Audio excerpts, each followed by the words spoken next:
Hello বন্ধুরা, আজকের যাত্রাটা হবে উদয়নারায়ণপুর নিয়ে।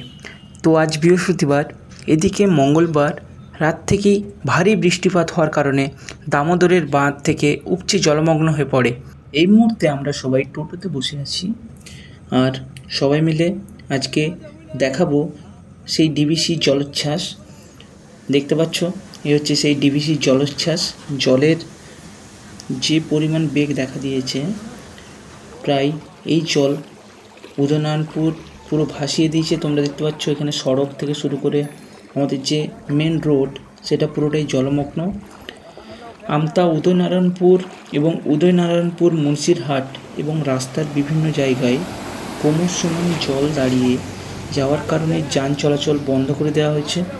তো বন্ধুরা, এই মুহূর্তে তোমাদের দেখানোর চেষ্টা করব আমরা কতটা কষ্ট করে এই জলের মধ্যে হাঁটছি। তো তোমাদেরকে দেখাচ্ছি, পুরো বাজারটা প্রায় জলে ডুবে গেছে।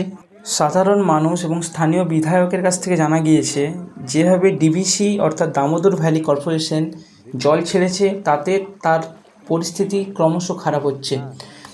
তো এখনও পর্যন্ত উদয়নারায়ণপুরের টোটাল 8টি গ্রাম পঞ্চায়েতের 55টি গ্রামের প্রায় 1 লক্ষ মানুষ এই বন্যার কবলে পড়েছেন।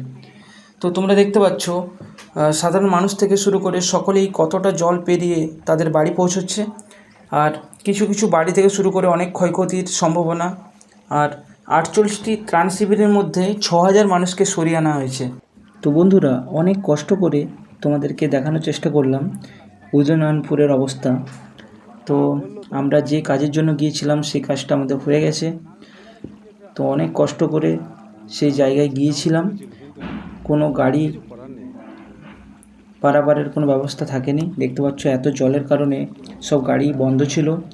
তো তোমাদেরকে দেখানোর চেষ্টা করলাম উদয়নারায়ণপুরের অবস্থা। তো ভিডিওটা আজকে এই পর্যন্তই। তো দেখা হচ্ছে পরবর্তী ভিডিওতে। টাটা।